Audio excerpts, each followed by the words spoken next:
Hi everybody. Thanks for joining. I guess we're live. So, it's been a little bit of a break. We've had a few weeks off and I was traveling with my daughter. It was we just went on an epic road trip. We traveled for 15 days. We went all over the place. It was awesome. It was absolutely exhausting. I tried to keep up posting on social media for business pages, and after a couple of days, I was like, no, I can't keep up with this. So I just posted it on personal, and I've got a few things I want to share with you guys. I've got some future business ideas, and it was really exciting. But it is good to be home. It's good to be back to work, back in my office, my generally boring routine where I just do my work and hang out with my kitty cats and my family and pop out on the deck and visit my plants multiple times a day. So, we're gonna get started here, but I wanted to kind of, I feel like I have to defend myself. I really don't, but I do kind of want to explain something, and nobody knows what I'm explaining, and there's nobody watching live right now anyway. We're trying a new time. The 6:30 was kind of like right in the middle of dinner time, and it was a little bit awkward and a little conflicty for my family, and aren't really any rules with this, so I thought, well, we'll try a little bit earlier and see how it goes. I know someone who is going to catch it later because they can't do this early. So if you have a preferred time, let me know. I would love to have this be at the same time every night, every week.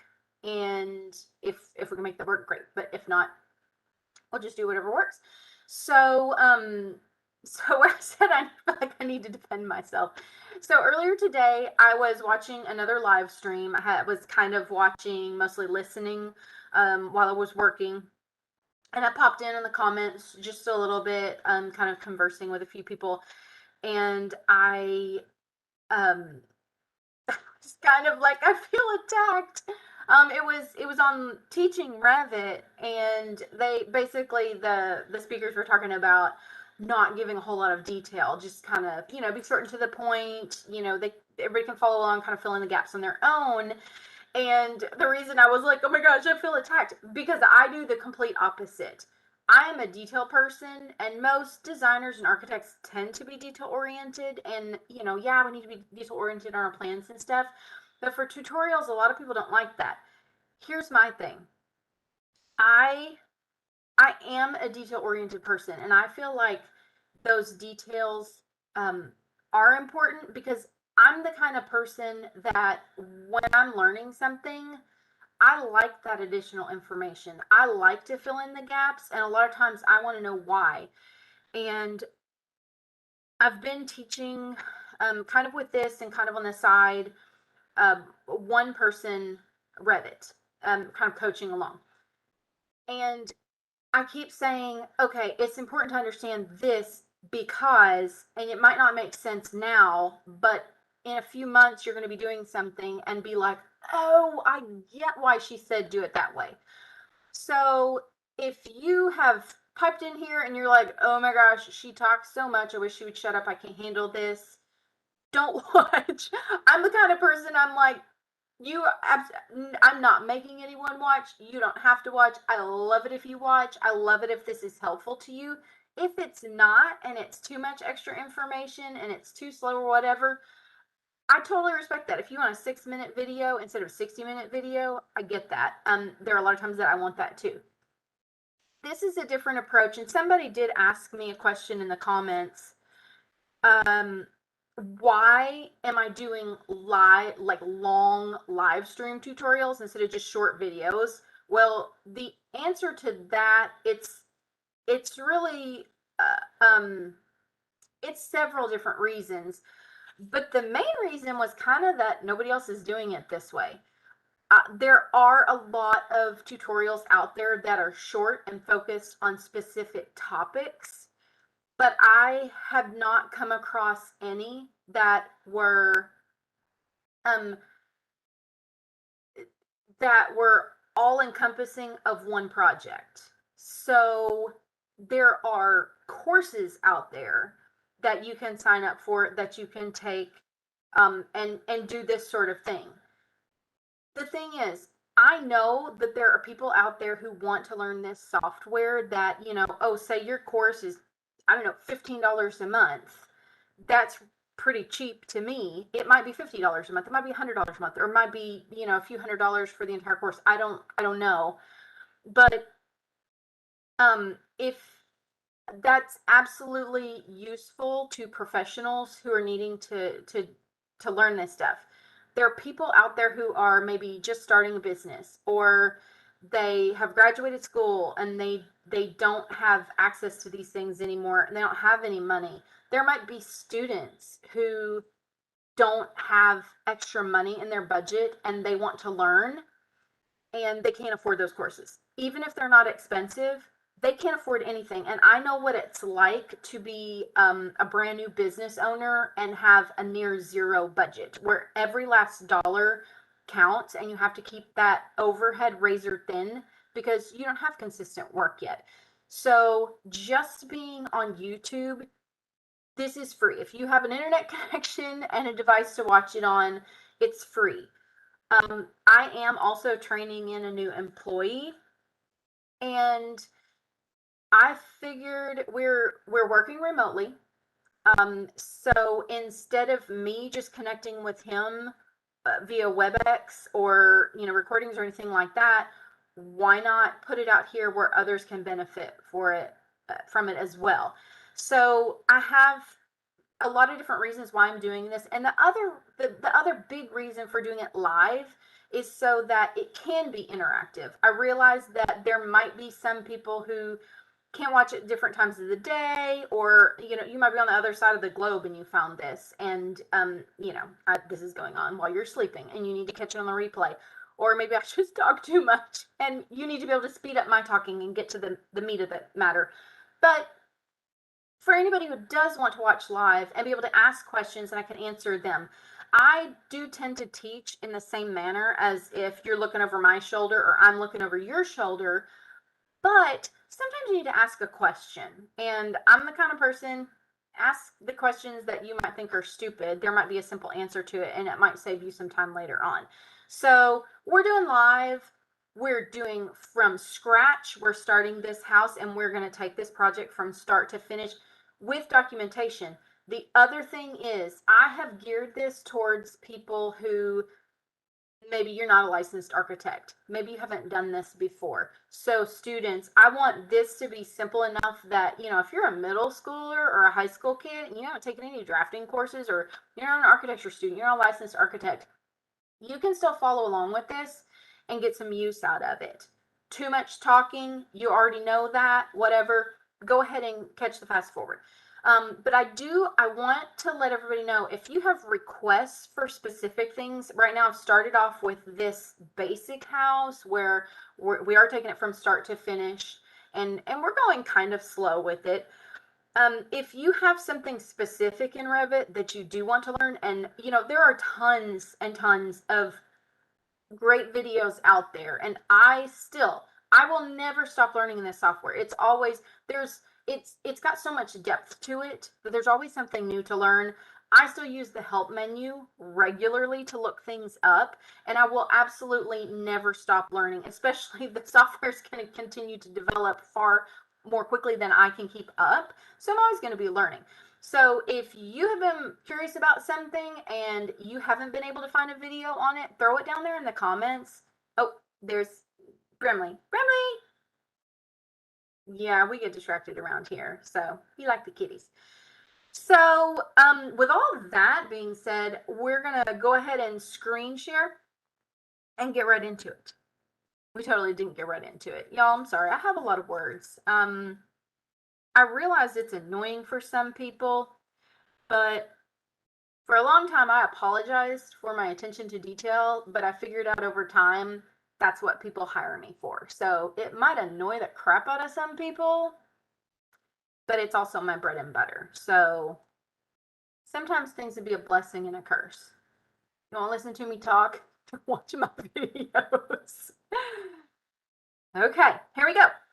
We're already open, and I hope everybody can hear me, because Looks like we've got a couple of viewers. If anybody can let me know that you can see Revit and you can see the project. It looks like it's shifted on the screen, and you know what? I don't know how to fix that, so we're just gonna deal with it. If anybody can let me know that you can hear me, that'd be great. If not, so I don't talk for an hour and nobody can hear me. So what we're gonna be doing today is we're gonna pick up where we left off, as usual, with the back porch. We've done the front porch for the most part, and we are going to, I've got to move something around here so that I can see, want to make sure I can see what is going on here. Okay, I think, well, I hope we're okay.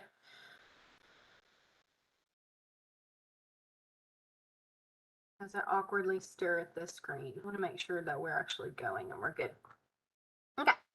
We're going to work on the back porch. We are going to do our topo surface, and then I really want to look at these windows, and then we'll see. I've got a few other things we might get to, but we'll see how fast it's going to go.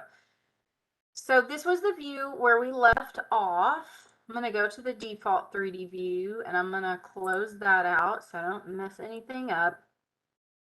So basically with the front porch, I am doing the back porch exactly the same. So we're going to go to our first floor plan because we've got this center line right here, and we're going to take the total cheater method here and just mirror all these back. So we've already got our slab back there. We're going to multi-select all of those and mirror. We've already learned how to do this, and I'm just clicking on that center line that I put in there. So there we've got our columns. That was like super easy, and since we mirrored them instead of starting from scratch, they already have the same constraints, so they went down to our slab for the porch. Now we're gonna try this. Let's see if this will work. I'm gonna multi-select these headers and try not to click off of them while I go to the first floor plan, and then I'm gonna follow the same steps. And yeah, I think they went just fine. Okay, so even though I couldn't see them in that floor plan view, I can select them in one view and then switch to another view and mirror from there. Now, if I had tried to do that and selected those and then went over here and like clicked on something else, it would have deselected those and they wouldn't have mirrored. So you might think, oh no, I can't do that, but you can. You just have to make sure you don't click on anything else. So same thing with the roof, and we can go ahead and grab the ceiling while we're in here too, because we're using that. You could have picked all of these things at the same time. You could have gone to a different view and just kind of grabbed all of them at once. Just kind of grabbing a few things. Sometimes I like to just grab a few things at a time to make sure that they actually go. So that was probably the easiest thing that we have done so far. Just mirroring that over there. So it's pretty much going to look about the same from the front as it does from the back, except for the doors and the windows. Go ahead and hit save. And let's see. I can't see my my little preview screen over here. There we go. I'm trying to make sure I can actually see that while we're going so I don't miss something. So, well, what do we got to do here? We cut this roof out, so we've got to do the same thing for this. We're going to do a dormer, cut out dormer. We're going to collect that roof. And remember that it's going to give you your directions down here. So if you don't know what to do and you're using a tool, go down there and it'll tell you what to do. So we're picking this. I know this is a little bit weird because it feels like it's been forever ago that we did this, and I might actually grab the wrong thing. I'm going to grab this edge, and then where do we cut it on the other side? Let's just peek and look. I think we cut that one right at that edge. So, whoa, okay. So we're going to grab it here.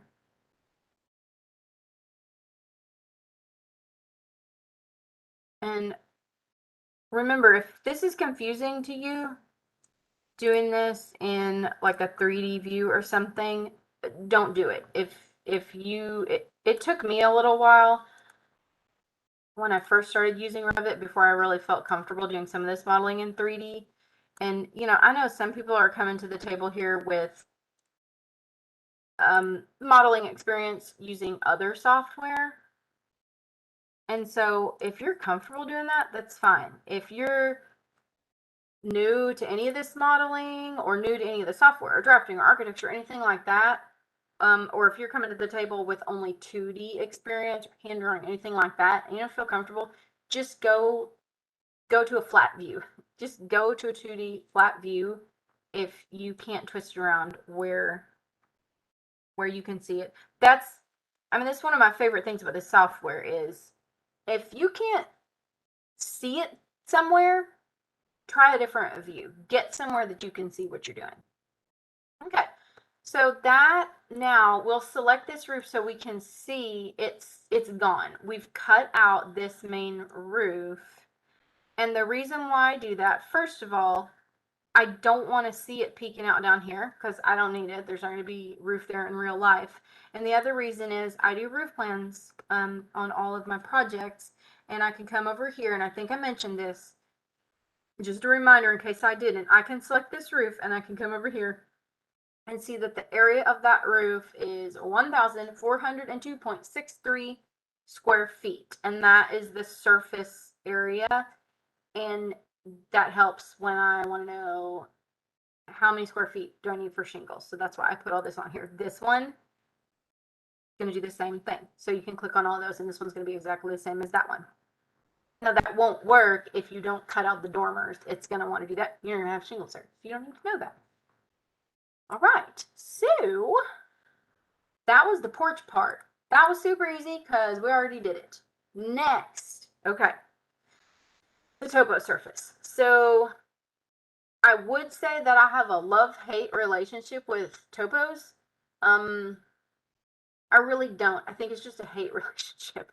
And in watching some other videos and live streams in the past, other people working with them, basically, I thought it was just me, and I quickly figured out that yeah, everybody else hates them too. Some people, it seems, will use other systems, like do floors or something like that. For what I'm doing, that usually doesn't work. I can see where that would work if you're in a commercial environment or an urban environment where you have streets and sidewalks and things like that, a lot of flat work. I don't have that. I design homes that go in the grass, basically. Almost all of my projects are rural, or maybe they're in town, but they're normal house on, a small plot of land or acreage or a large plot of land. So I just have to do topos. Now there is a way to kind of cheat this, and I'm gonna kind of show it to you, but I'm not gonna use it because you're not gonna have it. But I'm gonna show you what it is. So this is a plugin that you can get for Revit. It's called Placemaker. It's created by Mindsight Studios. I did an alpha trial for them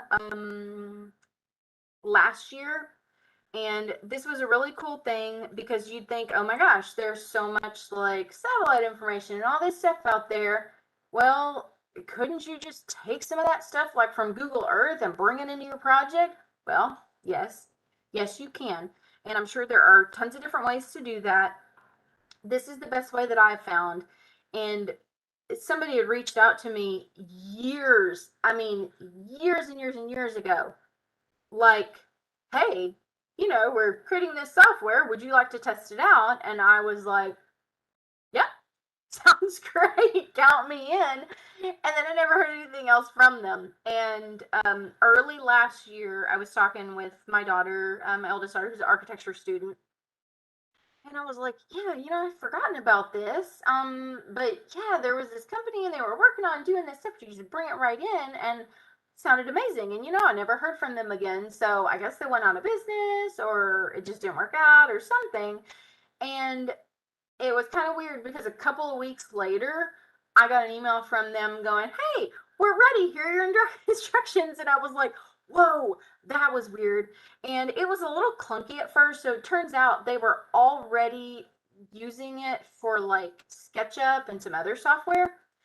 And it was just kind of new coming to Revit, and it did not look like they were very many testers at all. So I was really trying to use it out, and so the only thing that I really use it for is importing terrain, because it doesn't, I don't like the way that it pulls in the roads. I'll kind of pull them in, but it won't work for me to pull in the trees and the water and stuff. And I think it's because my sites tend to be so rural that it's just not able to pull all that information. Maybe someday it'll work, but you basically, it's not a free thing.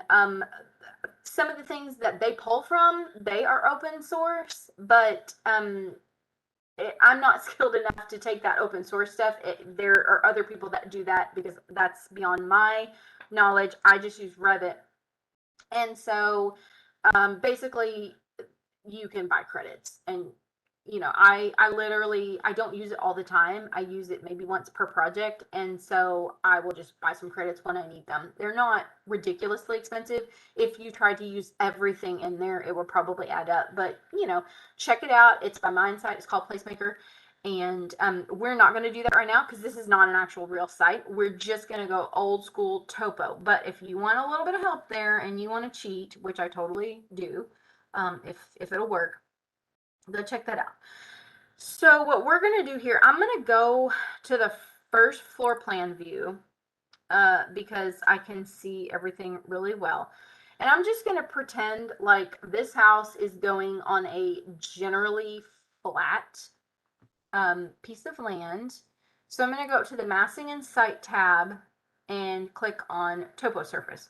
If you don't know what the heck Topo Surface is, because you're not an architect already, it's just the ground.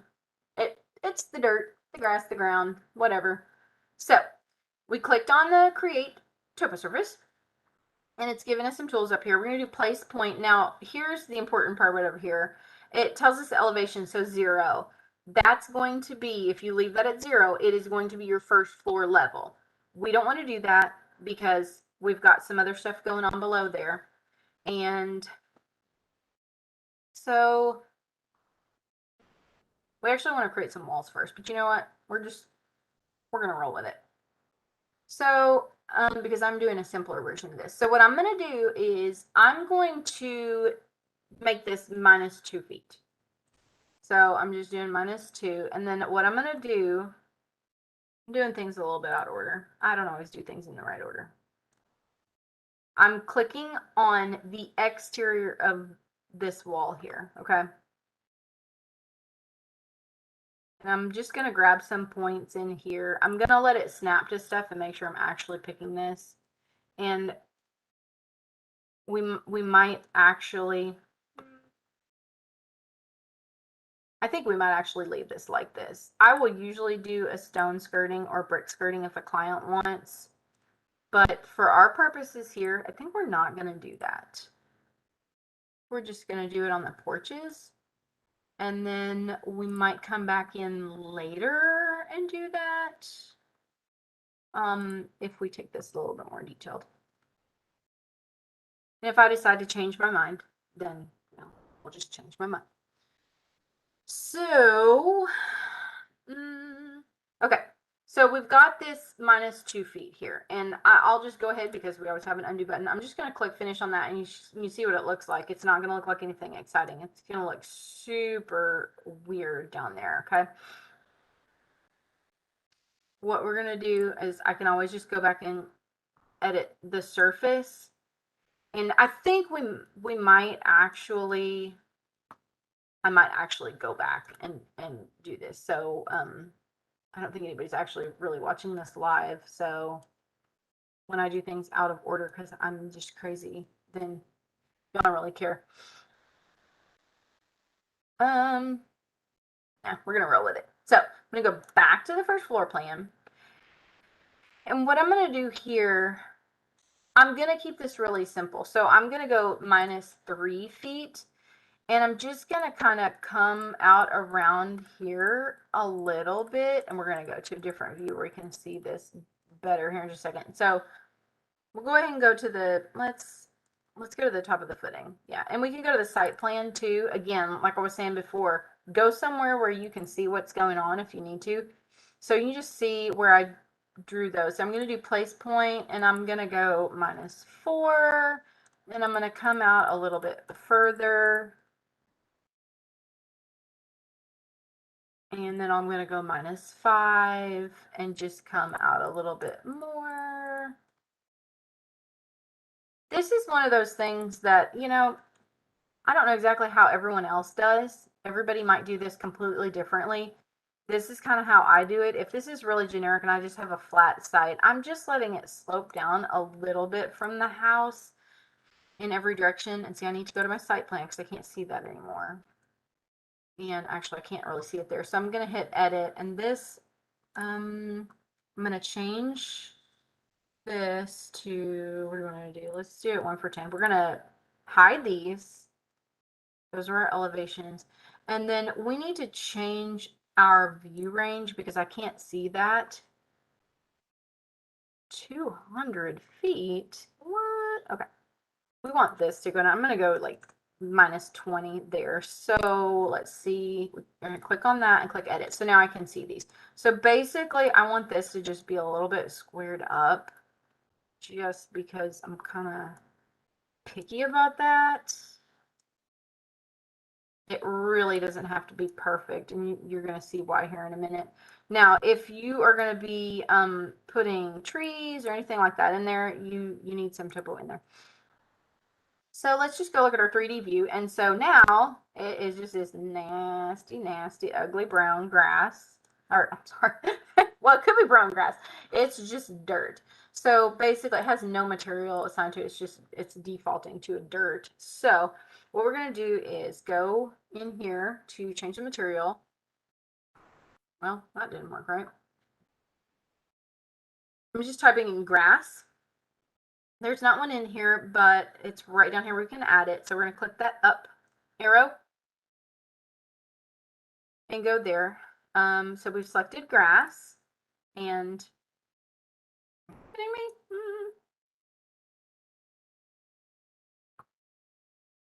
Well, I think it's got, oh, here we go. So here's our appearance. Because we didn't, it's not, okay.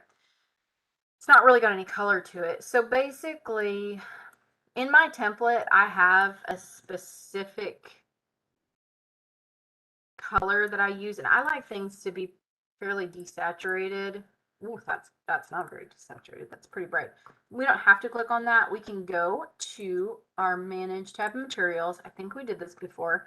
And so we can just adjust this color here. This isn't adjusting anything that's going to be, that's really olivey. You can play around with that and make it whatever you want. I want to make sure that you're seeing that box. Yeah, you are. Okay. Looks good. So basically, we're going to move this over here so that we can actually update it a little bit more. See, it's got a lot of green in it. I'm going to pull that down and hit OK and just hit apply. And that's still, let's bring that saturation back up a little bit. You know, it'll work. So there's one more thing that we need to do here to make that look remotely decent, but we've got to do another step first. So we're going to hit save. You know, we talked about finding where to set that autosave, and I feel like it might be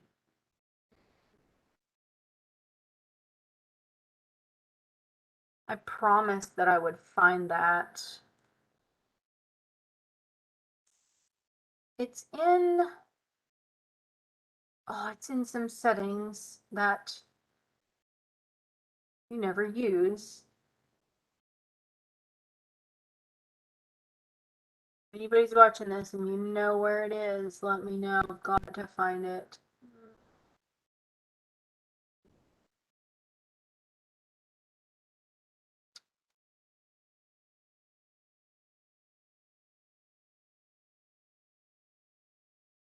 Okay, well, I have to remember to look at that and then tell you guys how to do it. So until then, hit save often. So now we're going to go to, let's check out this view onto the top of the footing view. I'm going to hide those because I just like to get them out of the way. And this will work for our purposes. I'm going to go ahead and change this to medium, and then that'll be fine. So I'm going to make a wall.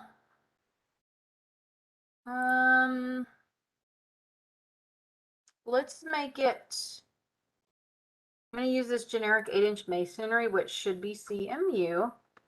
And I'm just going to draw these out here. This is going to look really weird and super ugly for a little bit.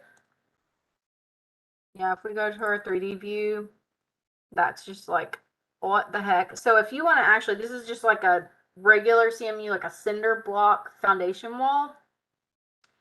Since I'm going super, super basic here, I'm not actually doing that for the house.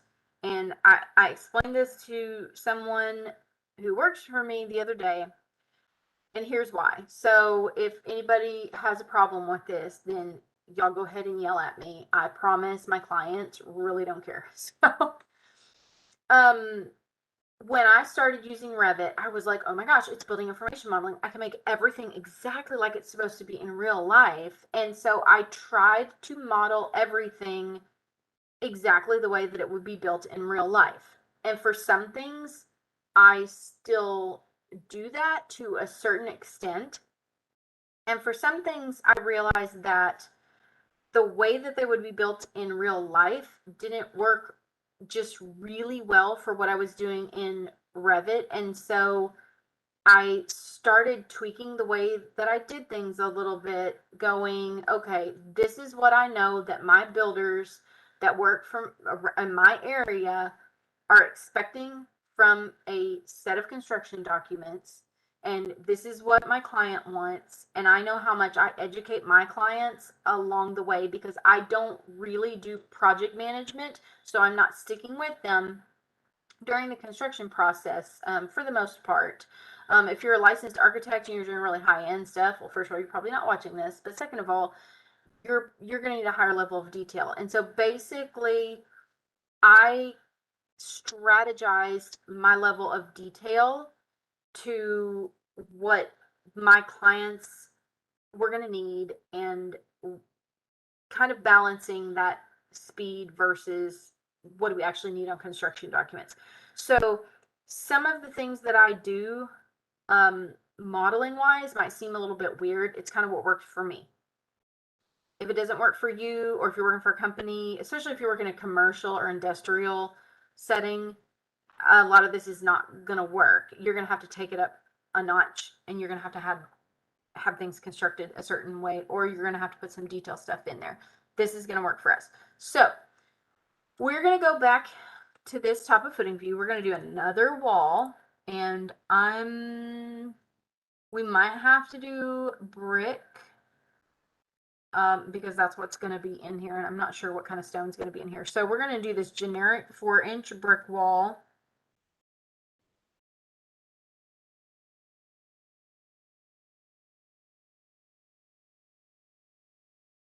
We're going to put it in here. I've just put it out a little bit too. So it's going to look super funky right now. Go to 3D view. Yep, that just looks crazy ugly. But I'm going to go in here and I'm going to align. Keyboard shortcut was AL in case you forgot. And I'm going to grab, I'm going to try to kind of slow down so you can see where I'm actually going. I'm grabbing the outside of this masonry wall and the inside of the brick wall. and I'm going to align those. And then I'm going to look for my little lock button. And then I'm going to do the same thing. And if you need to move around, I'm going to tab so that I know I've got that one. That's probably not the best view. We probably want to come this way. So I'm still in the align tool. I'm going to click the outside of that and the inside of that and lock it. And move it around to where you can see it if you want to, but we're going to do this for all of these walls.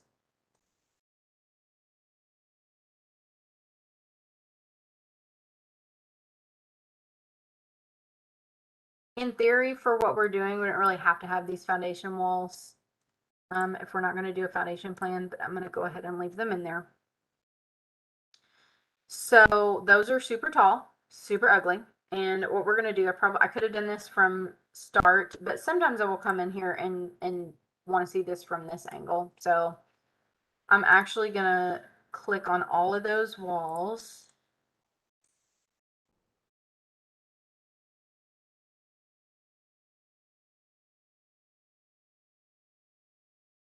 Now I could have set this constraint before I just did this. So, sometimes I do have a reason why I want them to go up high. So the base constraint here is the top of the footing. We want that. We want the top constraint to actually be,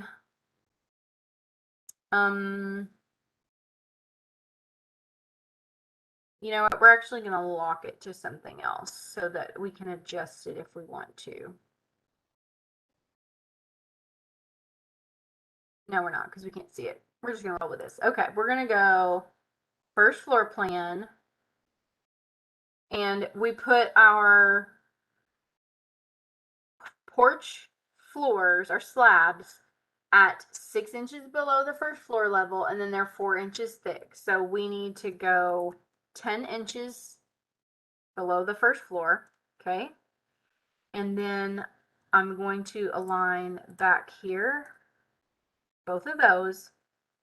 And then I'm going to align this here, this slab edge, to right here, okay? If I'm doing something really modern where I actually want that to be flush, I'll do this like this. Or if I'm doing super basic plans where a lot of things are going to be determined on site, I might do this. A lot of times I'll let there be a couple of inches of overhang. So basically, that's why I locked those two together.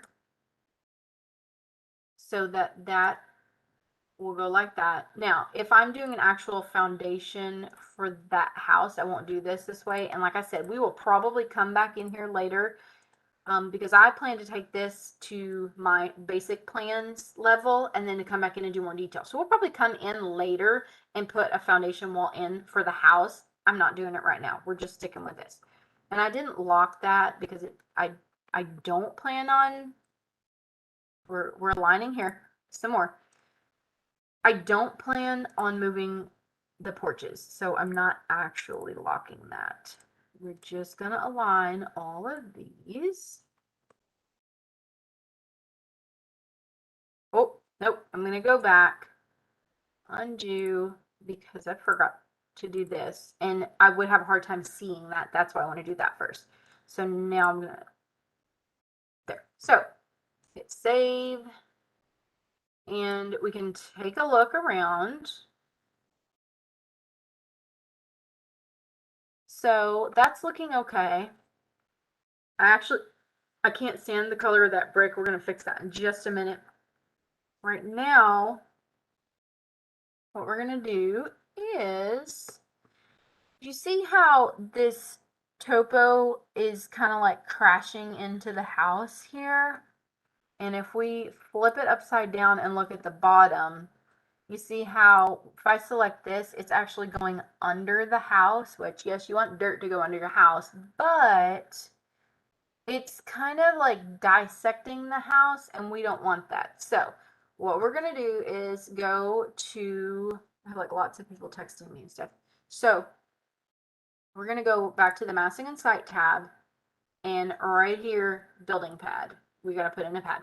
And I've left it looking at it from the bottom just because I can see everything that's sticking out. And basically, I'm not choosing wall. I'm doing pick lines. And I'm just going to go around the outside here.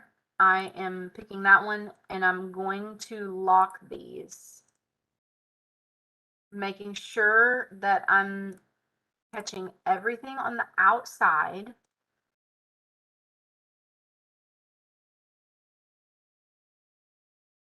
I feel like something scooted over weird. Something did scoot over weird. Hold on. Let's close out of this. We're going to quit because I'm going to see what the heck got messed up. Well, that's not how we had that. Thought something was looking funky. Okay. So I gotta figure this out because that just scooted over, and I'm sure it did it when I locked something. So I'm gonna go back till I find out what happened. I think it was just with adjusting these. It's the only thing I don't like about that.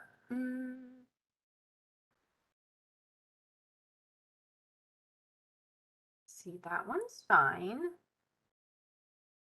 That one's fine right now, but I bet that is going to... Nope. That looks fine. That looks fine as far as it's not... Oh, weird bump in it though. Okay. So that seems fine. Let's try these again and make sure. And sometimes you do something and it just gets angry. That looks fine. Do this. That looks fine. Not going clockwise, so maybe that made it angry. Okay. That just dragged that wall over with it, and that's what happened. So here's what I'm going to do. I'm going to undo that one. Sometimes when they're stuck together or joined, see? The order, and this is why I give all this extra detail. Sometimes Revit does weird things, just gets a little finicky. And usually, I had a conversation about this the other day. Usually, you do things in a certain order and a certain method, and they work. Sometimes you use that basic same method on another project, and it doesn't work, and you have to try it a different way. It's good to know different ways to do things because there are tons of different ways to do things in Revit, and sometimes it just comes down to a matter of your own personal preference or whoever taught you, or it might be your company standards. But I feel like I like to know how Revit thinks because it does often prefer certain ways. And so if I know how it thinks and I can teach other people how it thinks a little bit, it's not just like, oh, I want you to do it this way because that's the way that I want you to do it. I want you to do it this way because I figured out, years ago that, oh, it gets mad at you if you do this. Now, you got to click around. You got to make those own mistakes and learn these things from yourself. But if you can do things like work clockwise, Revit prefers to go clockwise, things like that, you'll kind of have aha moments where you go, oh my gosh, I see why she said to do it that way. So this wall, for some reason, this wall being aligned with this wall, it got angry. So when I went to align it, it didn't want to do that. I literally just went back and undid it. It was fine with the masonry wall, but it was not fine with the brick wall. I don't know why. Sometimes I just don't know why. We just got to go back. So now I can look back at these. I'm looking at the front. That porch is not messed up. And because I saw that it was messed up before I went too far, I could go, whoops, something messed up. Let's go find what it is and let's fix it. So we fixed it. All of our porch walls seem to be looking okay. And now we can go back. We're going to go back underground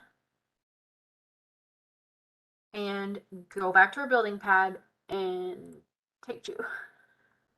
Just going to click all the way around. I am locking those. These are just my regular old walls down here.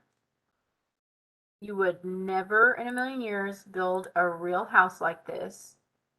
This is just because we're learning. And while we're getting a lot of detail, this house and this set of construction documents is not going to be super, super detailed. So we can cut this from here if we want. I'm actually going to go to the top of footing view, and you can see where this is just really going around the edge. I don't know if we've used the split tool before. We're still in the modify tab for this. If we go right here, split element, keyboard shortcut SL, we can cut that one and we can cut that one. And I'm going to escape out of there, and then I'm going to trim here to here, here to here, and then do it 2 more times down here, because this building pad has to have one set of lines. So we're just going around the edge. So I'm going to go back to that 3D view looking at the bottom, and let's see what happens. We hit the check mark, and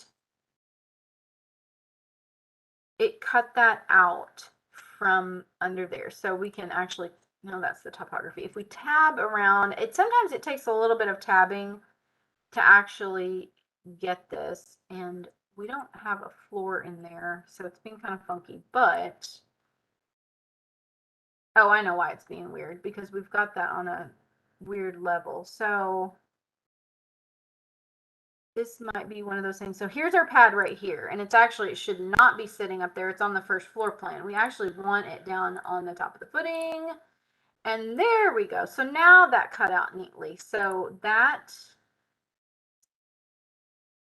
I have a hard time finding it from here. So if we flip it upside down, there we go. So this is our pad down here, okay? And that, if you're not like doing, you know, engineering or foundation plan or anything like that, you're really just showing, you know, for a floor plan and just very basic things. This is just for looks here. I'm not worried about what it is in real life, because this is an imaginary house. I just wanted to have some ground here that looks decent. And you know, if you want your house to sit really low on the ground, you can adjust that. If you want it to stick up really high and have a lot of steps going up to it, you adjust that.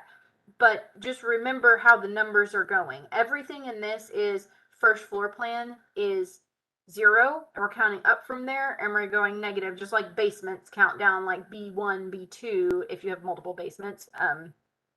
We usually have that in Arkansas, but so yeah, so when you do your topo, I usually start off with it just being a couple feet, but I'm taking into consideration, do my clients ask for, you know, they want their porches to be taller, and a lot of that is going to come from inspiration picks too. So if we want to change that, I'm not going to change anything, but if you want to, you can just click on that topo, edit surface, and then we could go in here and say we wanted, say this slopes down a whole bunch. We could grab these over here, and if we wanted to change those way down there, we could. We're not doing that.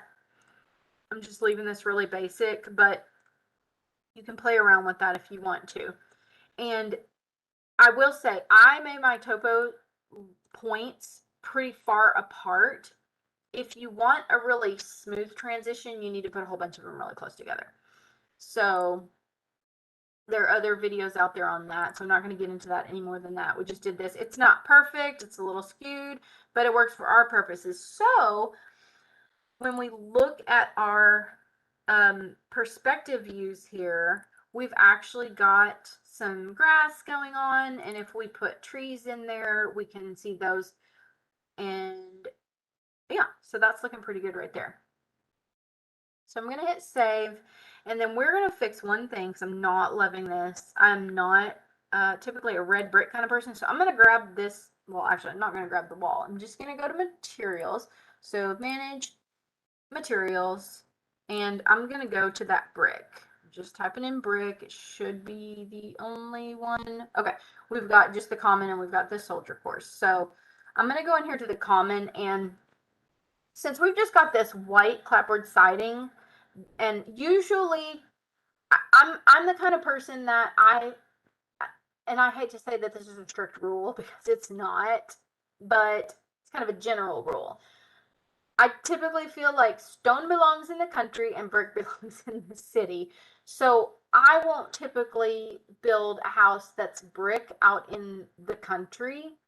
I mean, people do it all the time. This is just kind of a thing with me, and it's not a hard and fast rule. But you know, I would do stone maybe in town, but I'm not just a huge fan of brick in the first place. I'm more of a stone kind of a girl, I guess. So but something that's really popular right now that I love an like a German schmear, an over mortared look.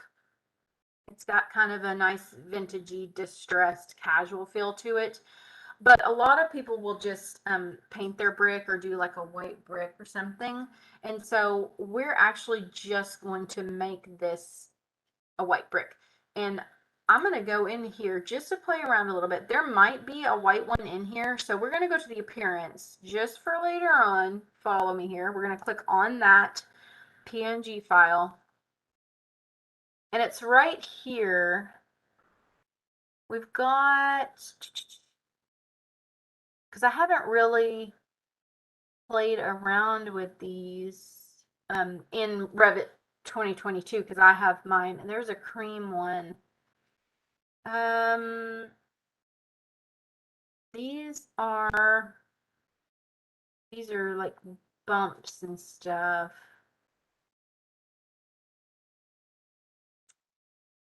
That is a bump.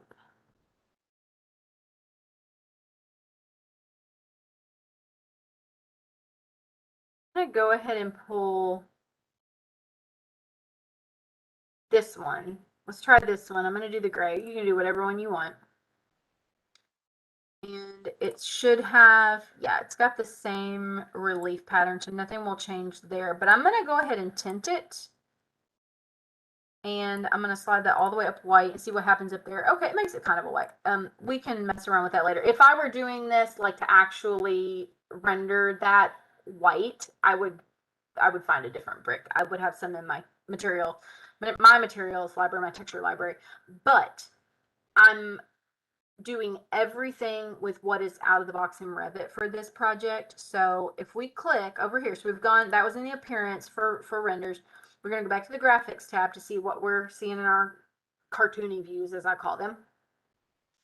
And I'm going to click render appearance. And so what that did was that made it gray. I don't want to do that. I want to take it up, and I don't want to make it full on white because that wouldn't be very natural. I'm going to bring it down just a little bit. It's at 245. So that's not bad. I'm going to go back and bring that down just a little bit more. And this is really like for what I'm looking at on my monitor. Everybody's monitor is going to be a little bit different. So I'm going to apply that, and yeah, that's okay. And so basically the pattern that we're seeing on here, I want that to be a little bit more subtle. So it's just got this brick pattern assigned to it. That's fine. I'm leaving that alone. But notice this color right here, that's just black. That's the color of that foreground pattern, and I'm just going to bump it up to be a gray color. And then see, we apply that, and it makes that a little bit softer. And we might have already done that for our siding, but I couldn't remember. That way it's just a little bit less in your face. It would be like if you had a lighter mortar. So you have a little bit of control over those visuals. So going to hit save and then just kind of look at our 3D view, because this is what we've got right here. I might actually want to bring that topo down a little bit, but if we look at it straight on like this, we can see how we've got this kind of sloped up, because you want your house usually, well, you want your house to sit up from all the surrounding soil so that you have the water is draining away from it. And so a lot of times, even if you have a flat site, you're still going to put your house up a little bit and let your grade go up to it so that the water will drain away. You shouldn't have water problems. And that's something that if people don't know what they're doing, they'll maybe mess that up. And I've got something weird going on over here, so I'm going to check this. Something just seems weird over here. Maybe that was it. That was just a little too close or something.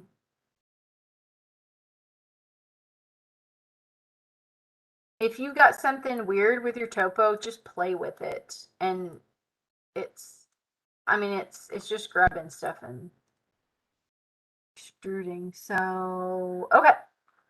Looks pretty good. So if we check out our perspective views here, it's looking a little bit more like a house. So we're at about an hour and we've gotten our porch and our topo.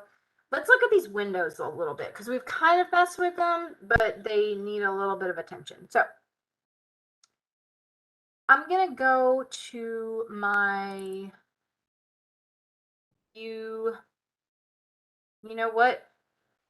This is our view where we have our roofs hidden. That sounded weird.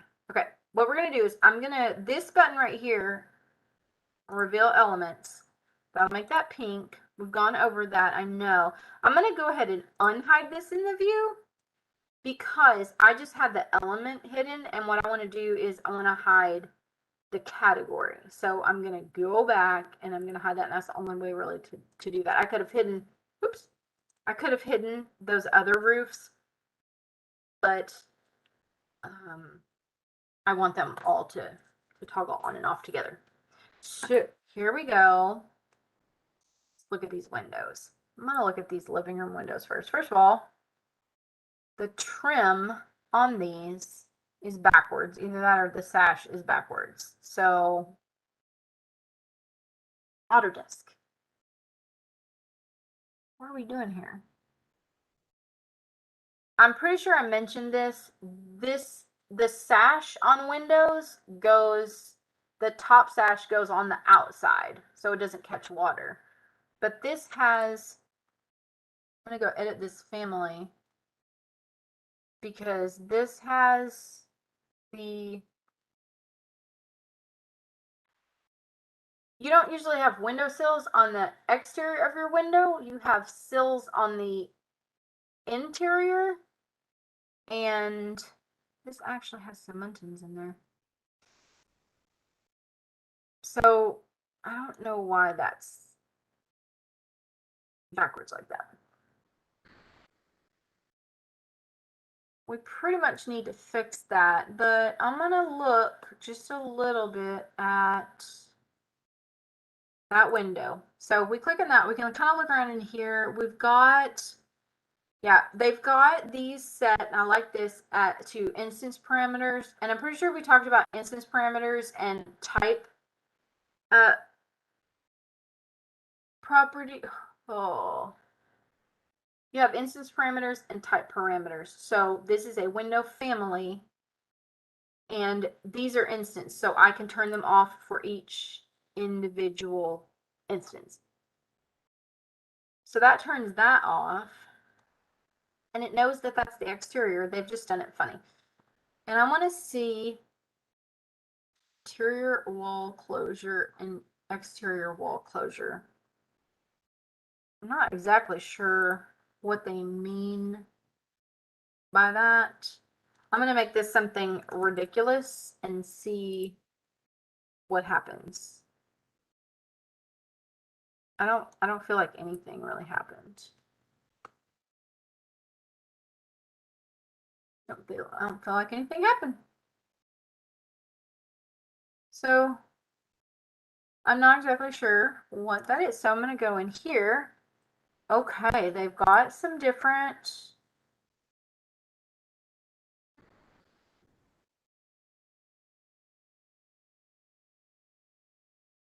Interesting. Okay, this makes more sense. So they gave us more control over this than what I was expecting. So I'm gonna go undo on that, whatever I changed.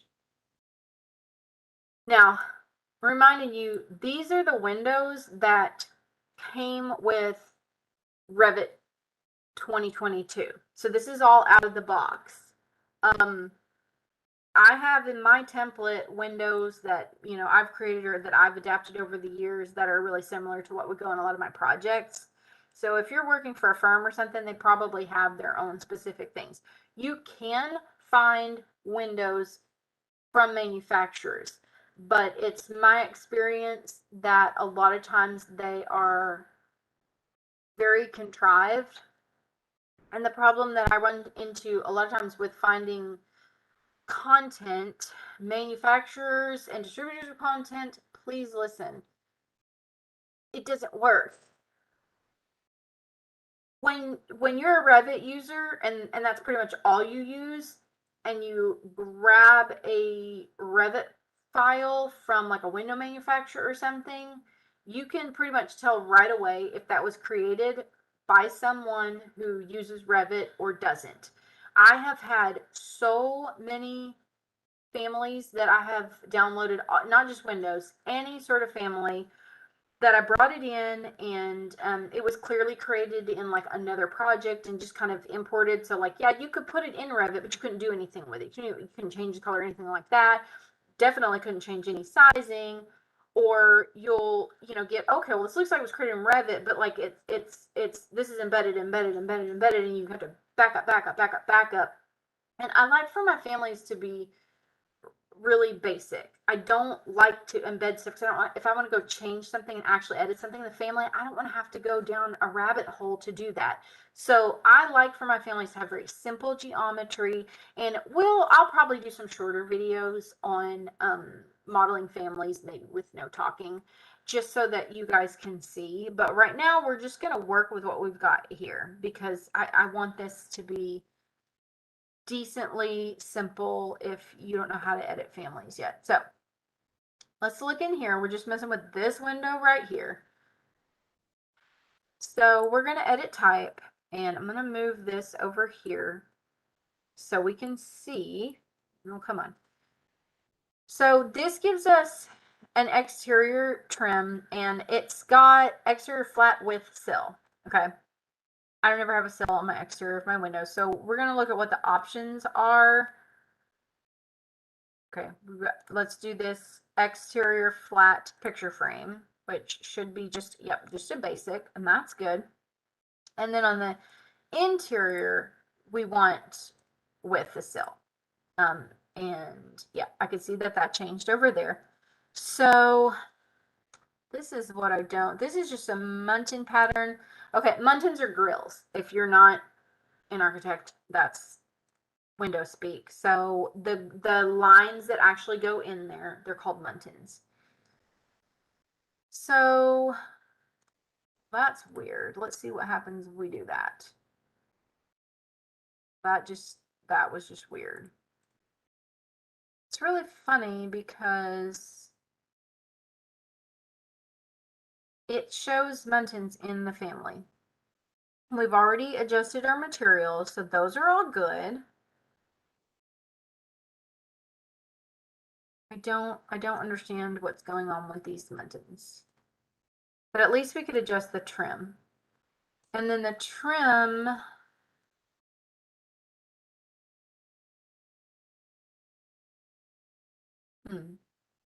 we've got those trims turned on. It's not giving us much control over the trim. So let's go ahead and edit the family and see what we've got going on here. I'm going to go to an elevation view, and I'm going to look at the exterior. Okay. All right, we're going to get into a little bit of family editing here because I want to be able to control this trim. So, reference line. We're just going to pop this in here somewhere. We're going to do it for all of these. Okay. And they literally just disappeared. So what the actual heck? Let's try reference line. Oh, they're in there. I just can't see them because they're in the wall. Oh, this is confusing. So confusing.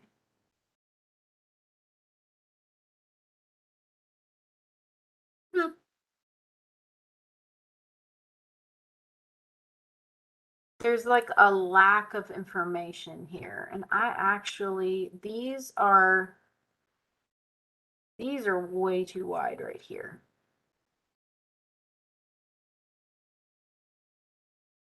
Look at the interior. It's gonna look the same. Oh, there are my lines. Okay. I just had them on a different work plane. So we're gonna dimension these lines. Where is our trim going to? Let me see. So here's the thing. I'm picky about this. We're gonna go back to our house. See how this trim starts out here? I like for it to start in here. So you know what? I'm actually going to just leave this alone. We can't adjust the width of this trim, and we're going to roll with it. It's going to be okay. I don't like these muntins, but I don't think it gave us a whole lot of options on what to bring in. Let's check this one more time before we just leave it alone, because I do not like those muntins at all. Bear with me. My lips are getting dry because I'm talking so much. Oh, that wasn't very useful.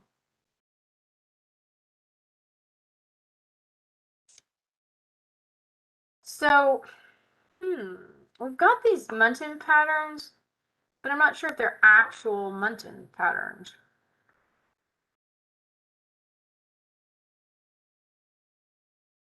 I think they're just patterns and they're not actual muntins. If that makes sense.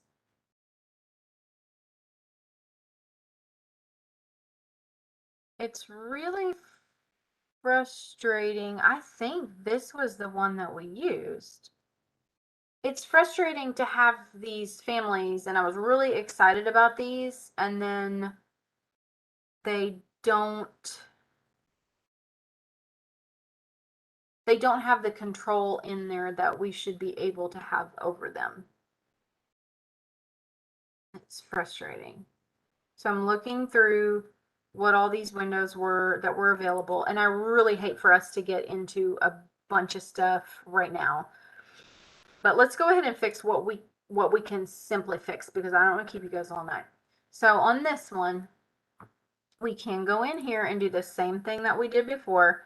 We're going to change the exterior trim to be the picture frame one.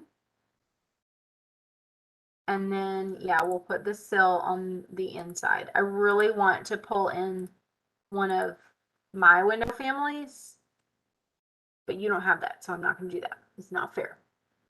Okay, and I think we only had just those few, we only have like 2 different window types in here, right? Yeah, so that's not bad at all. So here's what we're going to do. The windows are ugly, okay? Because of where we put our, I need to look here. I'm going to go back to the default so that we can look straight on from the front. Those actually aren't too bad. The back is ugly. So let's go to the back. And it's just this one over here. So I'm going to go back to the first floor plan. That's right, because we scooted these over, but we left those alone. But they're still not in just a great place because everything's mirrored from the front to the back. So we're just going to scoot those over the same way. So that's 4.6 right there. That's 4.6 there. And this over here, we've got a 2.5 and 6.7. So let's go ahead. That didn't work. That's right. It's wanting me to activate the dimensions every single time I want to move that window, and I have no idea why. We're going to scoot that one over, and we're going to scoot this one over. These windows are making me really fussy. So, you have like older window families, just use those. Autodesk, hire me to make you better windows. I need to be careful, I'll get in trouble with them. I don't love how this door comes right where this column is, so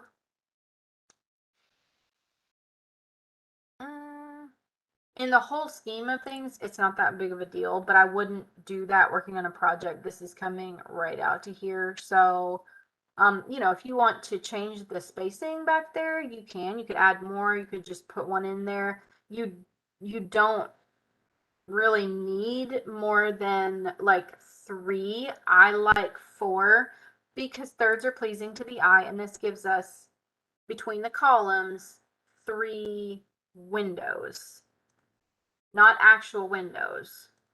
It's just the views between the columns, 1, 2, 3.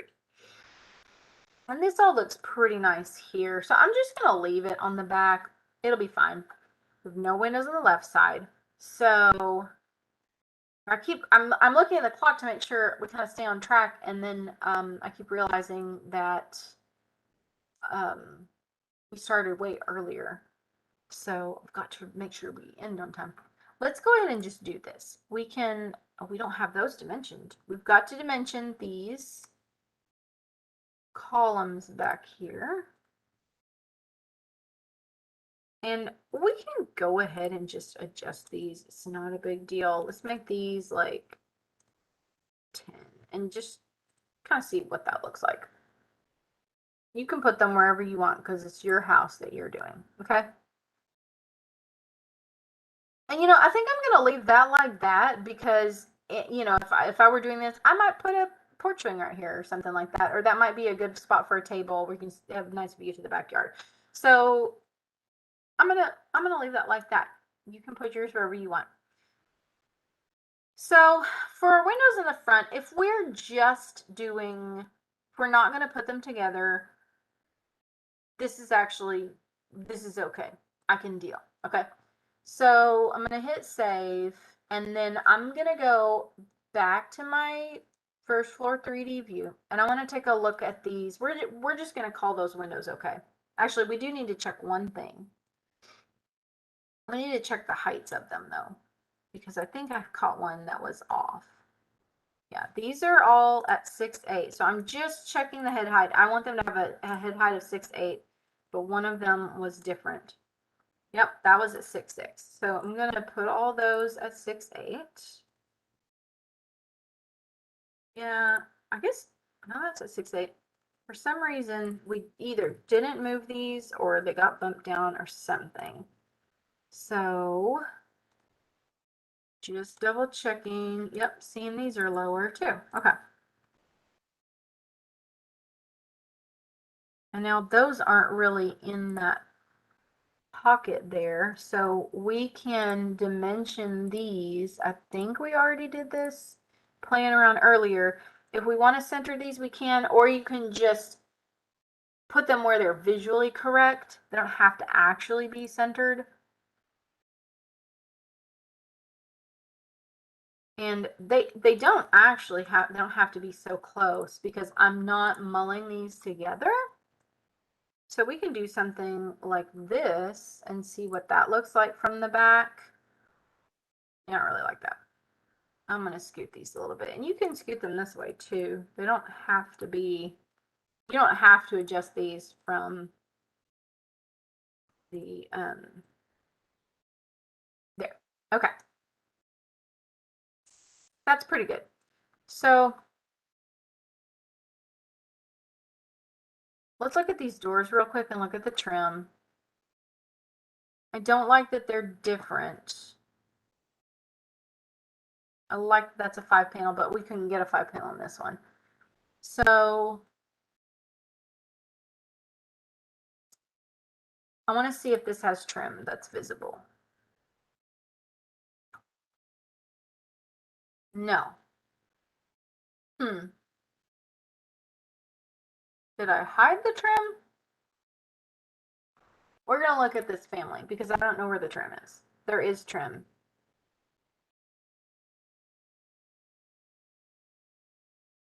Subcategory trim.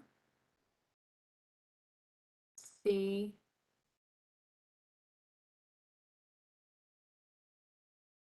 Okay. Here's what we're going to do.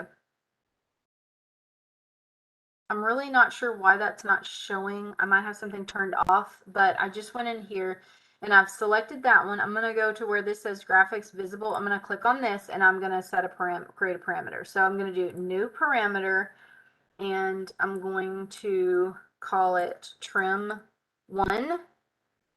and I'm just going to leave it as a type parameter. I'm going to say okay.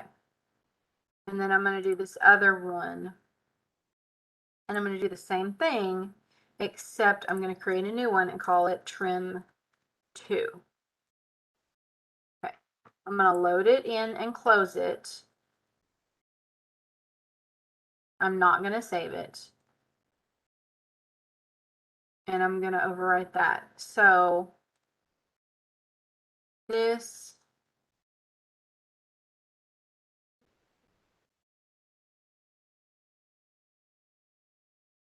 there we go. It should be visible. Turn them off and then turn them on.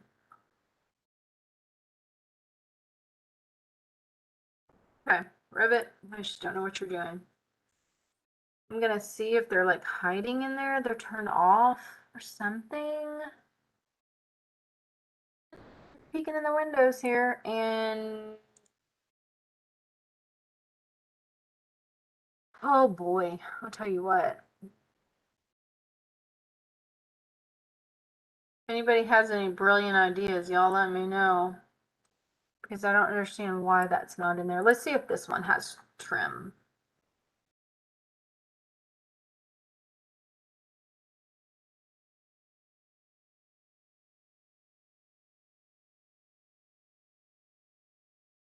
It's a trim material assigned, but it has no actual trim. Let's edit family and see if it has trim in here. It does. I really have no idea why that's doing that, and I might have to look into it a little bit. All of my doors that I have don't do that, so it's really funny.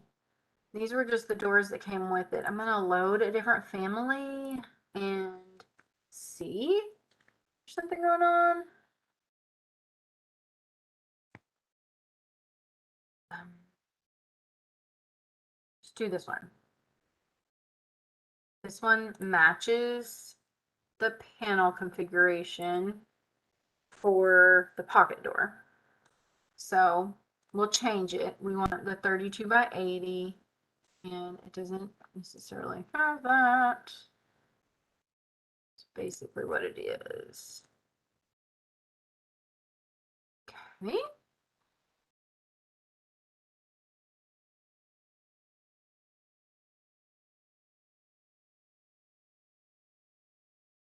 No trim. Let's see. Y'all, this is baffling. I don't know where the trim is. I guess I'll have to hunt that down because that's really frustrating. I'm going to go back because I wanted that other door in there. Actually, you know what? I'm going to leave this door, but I don't understand why the trim is showing in the family, but it's not in the project. And we've got some, well, no, okay, we can load different profiles in there. I am perplexed. So we can change the material. We clearly don't have trim turned off. Gonna have to research this, so I'll have to find this out, and I'll have to find out some other things for y'all. So let's take a look at this door. And show grill, we can turn the grill off. That's fine. And we have no way to turn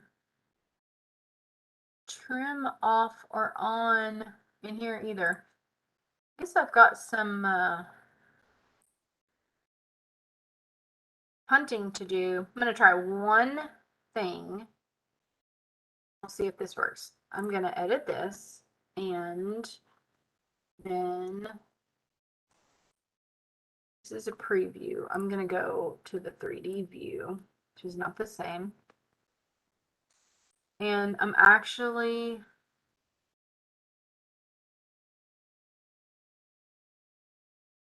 I no wonder. I'm actually just going to delete this. Let's just try this. I'm going to create an extrusion instead of a sweep, and I'm going to put it on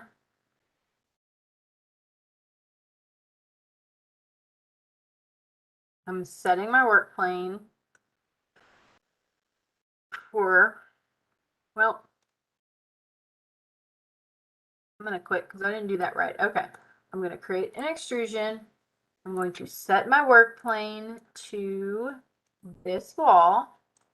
Quick look at this side. I'm going to pick, I want this line and this line and this line. I want that. And then I'm going to offset 3.5 inches. It would be like just a 1x4. I'm going to trim these. And I'm going to split this so that I can trim these.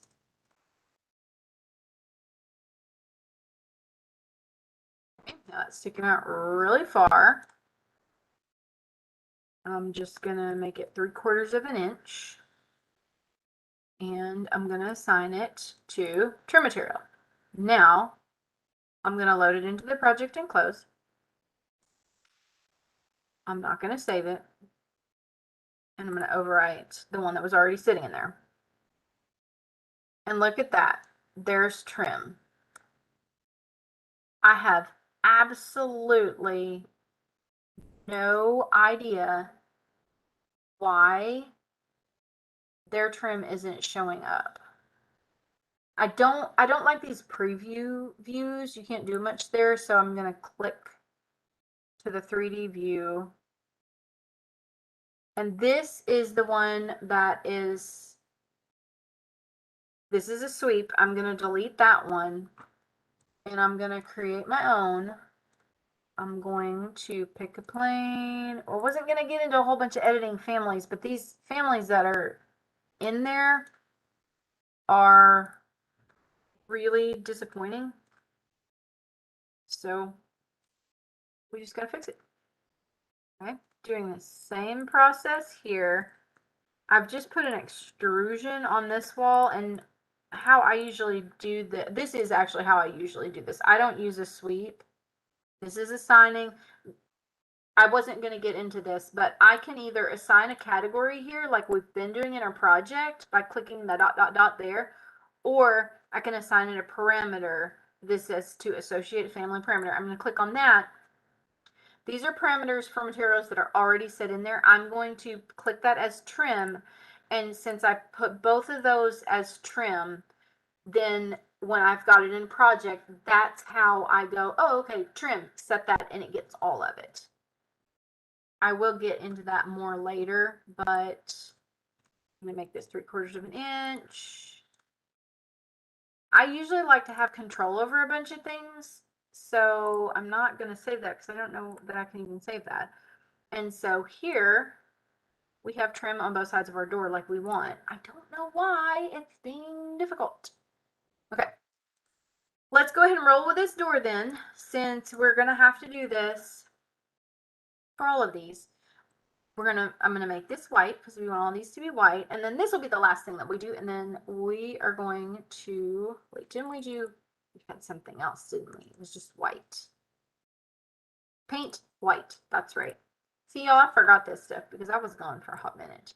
I'm gonna make all of these white. Whoops.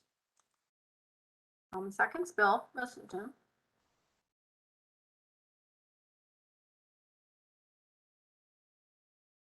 And to answer question that's already been asked by someone else somewhere else, but to answer it again, why am I doing this live? Why am I not doing short videos?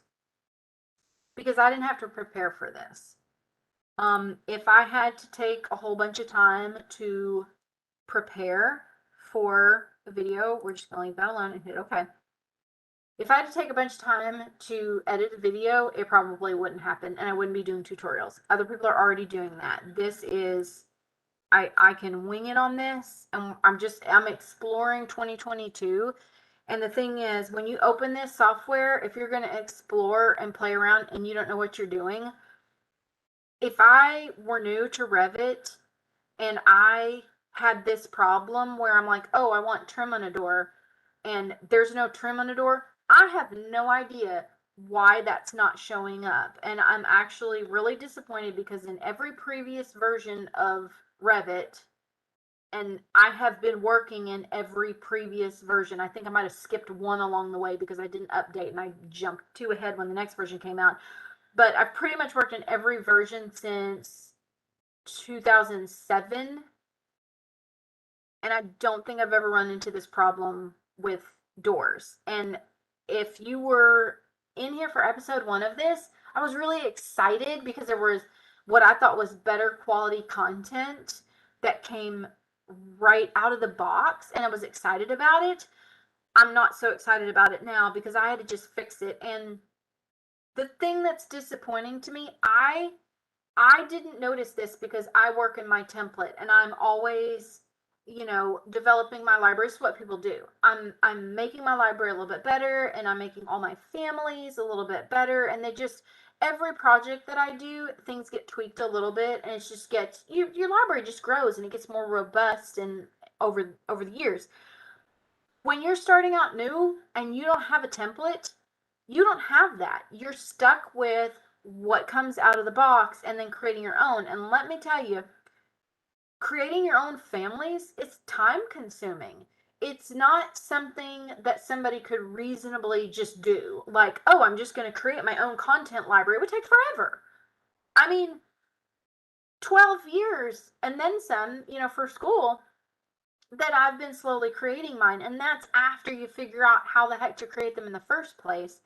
So I was so excited, and now I'm really disappointed to find something that doesn't seem like it's working properly right out of the box. But, we fixed it. We did a temporary fix, and it's going to work for now.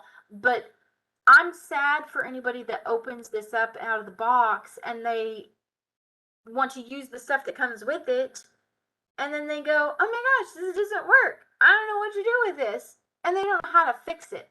That's what makes me sad. Everything that comes out of the box should be simple enough that beginners can use it, but it should also work properly. So don't release new content if it's not tested. Probably going to get in trouble with someone for that, but I also don't think they're watching this, so it'd probably be okay. Okay, so what I'm going to do right now, though, is I just want to check all of these doors that are the same as this one, and I want to change them. So I have that one that we just fixed. I have it selected.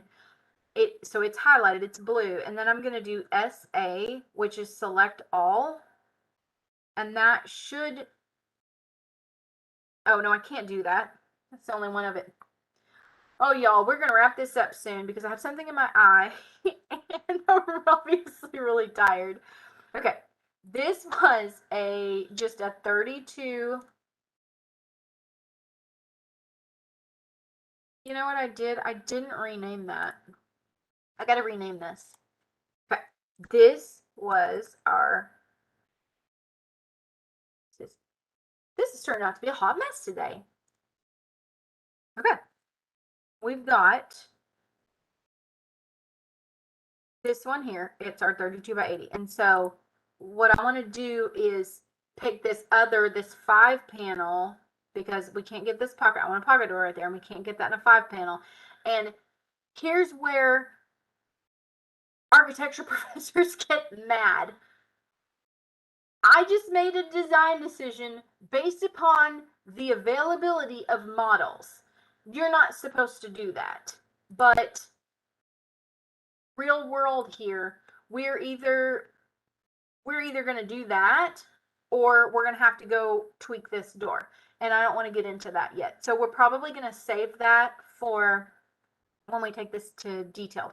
So that is a 32 by 80 door. So now I'm going to do SA, select all, because I want to find all of those. So all those doors are the same.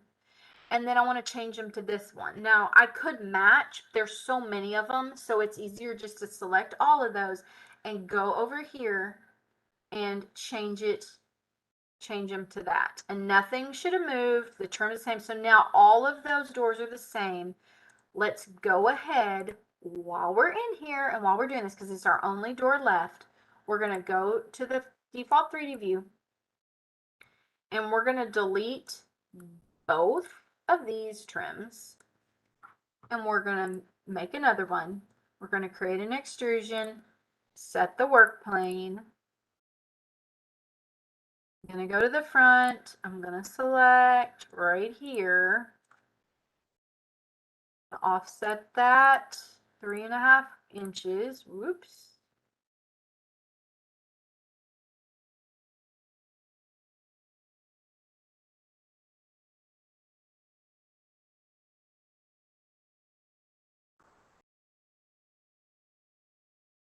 And part of the reason we're doing this way is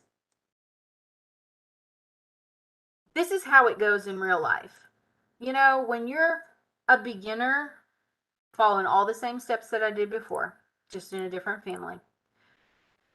When you're a beginner, you open this up and you start doing things and you might not know how to fix a problem.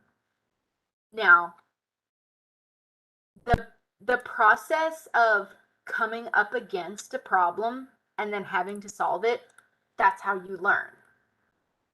However, if I can have one spot where multiple people can work through this and come across this problem with me, we're going to run into this together and go, hey, there is something wrong with that trim. What do I do with that? You're following me along here, you don't know what you're doing, then okay, I'll give you a way to fix that. Let's do that together. If you're on your own and you come up with that problem, what's going to happen is you're probably going to go down the rabbit hole of how the heck do I fix this? And yes, you're going to learn from it, but you're going to spend a whole bunch of time doing that. And the truth is, if you are a student or you're just playing around with this, you're not really using it professionally, maybe you are an architect or a designer or a drafter and you're just learning this software, and you're playing around, you have that time to spare. If you have, started your own business or you've gone to work for a company and they're expecting you to use this and you come across this stuff, and what if it takes you 2 or 3 hours to go through, because this is being realistic, when you come across these problems in Revit, it takes time. I don't mean like, oh, I spent 5 minutes and oh, I found the solution. Sometimes you might be able to find something pretty quickly, but you can usually find things quickly after you've been doing it for a number of years and you know exactly where to go for the type of help you need. There's sometimes that I'm going to go to the help menu. There's sometimes I'm going to go to YouTube.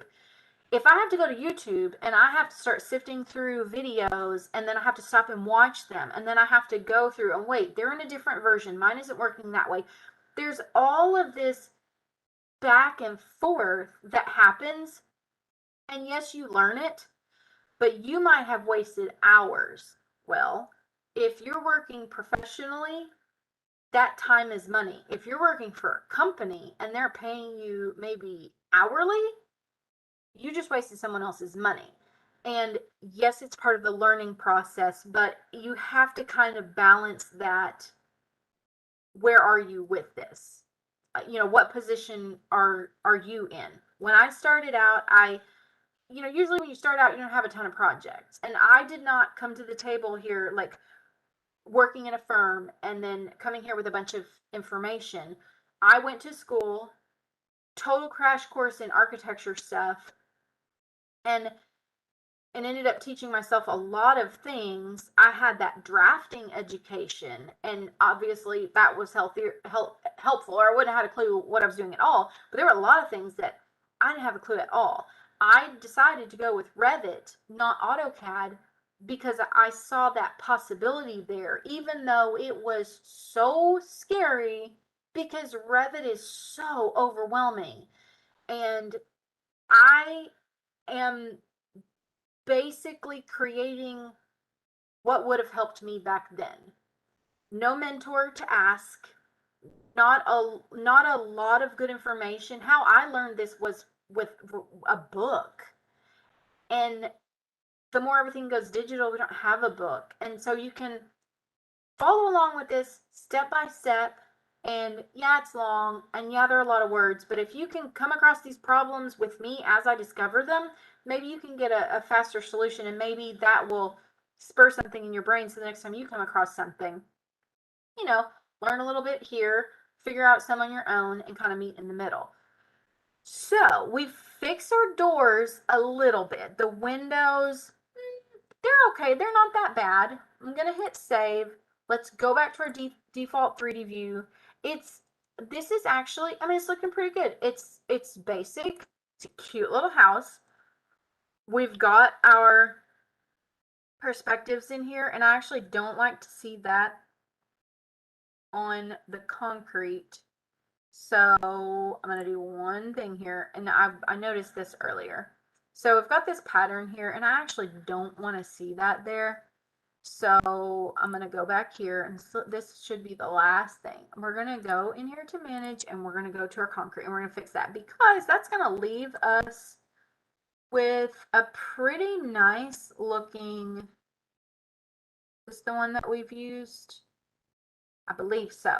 So it's got this surface pattern, and I honestly, I don't even want that. That's drafting. I want the model. No pattern. Okay, I guess it has it for the drafting. Okay. We're gonna take that away, and there we go. And then it's just great because in real life you don't see a bunch of speckles in your concrete. That's why. So maybe you want it on here. If you want it on there, you can just take it off of that's for another day. I actually don't need it on here either because I don't need all that texture. So all that pattern. So this is looking pretty good. It's definitely not complete, but it's looking like a house, you know. Our windows are, you know, you can play around with the windows, you can do whatever you want with them.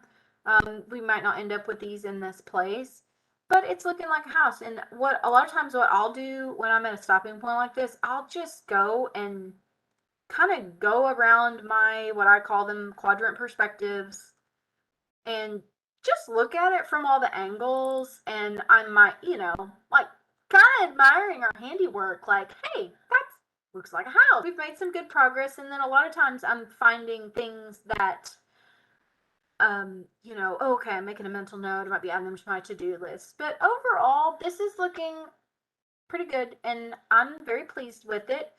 And I hope that your house, if you've been following along, is looking pretty good. So like I mentioned before, if you have a request for anything specific, like if you really want to know how to edit windows, I do plan on doing some short videos, maybe with no talking, just showing, like, creating maybe some casework, some cabinetry, or some furniture or something like that. I don't do a whole lot of furniture anymore because I use Enscape, and then I like to use theirs because it's way better. But cabinetry and things like that, that's really useful to have. Windows and doors, I feel like they need words. Windows are pretty complicated and kind of need to know what's going on or why. So we clearly are going to have to do some window stuff, but that might be kind of its own thing. So I'm really excited about how this is looking. If you found this helpful, please subscribe. And then if you have requests, drop those down in the comments, and I will take a look at them and see what we can do in the future.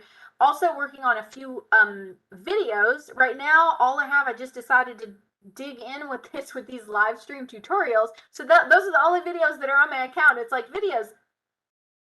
It's just blank. It's nothing. I do have a bunch of footage. I've got footage of one of my projects that's going on. We're going to be starting to film on another project next month. going to be scanning with LiDAR with Canvas app. It's going to be really exciting. And the project that's already going on, it's a gorgeous, gorgeous old house. It's about 90 years old. It's really exciting. And then I've got some other things in the works for just some DIY stuff around my house. So I'm going to be working on, I've got my daughter that she edits for me. She's working on footage and editing, so hopefully it won't be too long before I start getting some other videos up. So this is not all I plan to do is just teach Revit. There are plenty of other people out there doing that. I just wanted to hit it from this angle to do this way. It was helpful for a few people. And then we're going to have some other stuff that's just kind of keeping up with projects and show what's going on and do some exciting things. And I'm open to suggestions. So if you're watching any of this and you have something you want to see, let me know. Other than that, thanks for joining, or thanks for watching later, and I will catch you next week. Bye.